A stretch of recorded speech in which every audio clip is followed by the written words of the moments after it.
I just wanted to celebrate a classic album today, which I got when it came out in the 90s, and I really like it a lot. It's from 94, following up the crazy good Seasons in the Abyss and live album preceding that, which has a lot of great cuts of old Slayer material. They were coming off a total high with the trilogy of Rain in Blood, South of Heaven, and Sisters in the Abyss. And I recently purchased this box set, which starts with Rain in Blood, and it doesn't include the work before that. So if you buy this, you will have to get the classics, Hell Awaits and Show No Mercy as well, or maybe Live Haunting the Chapel as well. That's actually the only Slayer album I have yet to hear. Gonna check out Haunting the Chapel. But anyway, this album means so much to me. It's such a masterpiece, and I rate it just as high as Seasons in the Abyss. They really showed that they still had it in '94. I remember there being a VHS with a concert that was killer as well, and I think they got a lot of new fans with this, and the also preceding Punk Covers album is also excellent. Talk about I think they are following up on the Dead Skin Mask theme a bit, but they did more songs on serial killers. I can't really describe how much this album it has really dark themes, and are really going into the mind of the serial killer, which they were kind of ahead of their time because there's so much on that subject, and it's much more mainstream in the TV shows today. But people were fascinated with this stuff in the 90s as well, and it showed in music like Marilyn Manson's Portrait of an American Family and this type of albums. I think they came out the same year as well. So it's kind of interesting with the fascination of death and murder that you have. But I think Manson put it pretty well by saying that death is such a mystery to everybody, so they want to be closer and more understanding of it, like in other cultures where it's more acceptable to grieve, and there are more social structures for it. And for instance, in Sweden, where you just go, oh shit, he's going through a rough time, and you don't call that person because you feel so uncomfortable talking about their grief, because then you might feel some of your own pain. But that is of course not a good idea. If someone is grieving, you should be there and go there and pretty much force yourself there to help them grieve. And it's kind of interesting to listen to this as well, since so much has happened in life since this album. I mean, listening to this as a kid, I was just a 14, 15-year-old kid listening to this and all these crazy themes. And of course, maybe I was a bit young to be listening to this kind of art. I think I'm going to be a bit more cautious with that with my son, and of course let him like what he likes, but also explain to him that it's not glorifying it, it's just describing different horrible things, as Slayer does. So when they sing about Angel of Death, they're of course not endorsing white supremacy, or they're just describing a historical event. Yeah, I really like this album a lot. I think there are very few fillers on it. I think it's really, really well.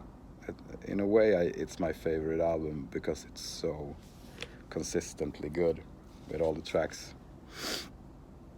I could talk for hours about every single track, but I really like Killing Fields. Really does a lot for me, and as well as Fictional Reality and the title track, Ditto Head are classics.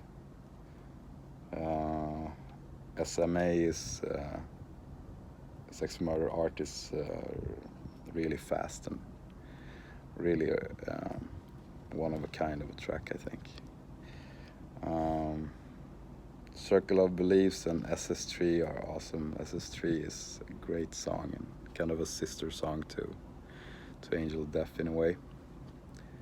And it's then we have it's like a trilogy of songs that are taking ground in they're coming from the murderers or mass murderers perspective, and that's the title track, Serenity in Murder, and 213, which I think 213 is about some particular serial killer that I can't remember right now. I remember reading this article with a lot of these guys and describing what their crimes were, and I remember reading it late at night and not being really able to get away from all the horror in it, and really not being able to relax and sleep. So it can come with a price being interested in this kind of gruesome stuff. And of course the most important thing is to commemorate the victims and realize that these people aren't supposed to be in society, but you also have to realize that that society let these people down in many ways, and they were in social services, didn't notice the abuse in their families, and maybe they didn't have what it took to go against their family, which you seldomly do. I definitely have experiences in abuse from my father, and also in school bullying and verbal and physical abuse. So it really does a lot, and if you don't have an outlet for it, I think it can make you a pretty angry and also dangerous person. So it's great to have this kind of music for me as well, just to get out all my dark thoughts and aggressions. So if you really are looking for an album to make those feelings that you have more okay, then instead of creating havoc in society, you can listen to this and kind of get it out. And I think that's why it was so appealing with this kind of music, and like Slayer and Sepultura and Metallica as a teenager, because I really had all this angry energy that I couldn't really get out anywhere constructive otherwise.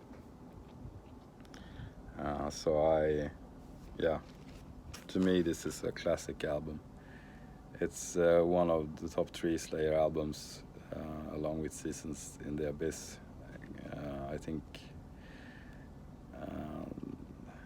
I think it's very good. It probably is actually my favorite album by them, because it's so consistent. I think Seasons in the Abyss is very consistently good as well as South of Heaven and Raining Blood. I don't think all of South of Heaven is that consistent though, so I think that kind of comes a little further down for me on the list. Christ's Illusion is also an album that is very good, that I didn't really give the credit back in the day that it deserved in 2001, I think, because I was kind of tired of metal at that point. I was more into Kiss and rock and roll again, as when I was a kid listening to Guns N' Roses. So I just wanted to really highlight this album because it is a bit underrated, and I think many people haven't heard it, and it's very good and worth to hear. So definitely check out Divine Intervention by Slayer.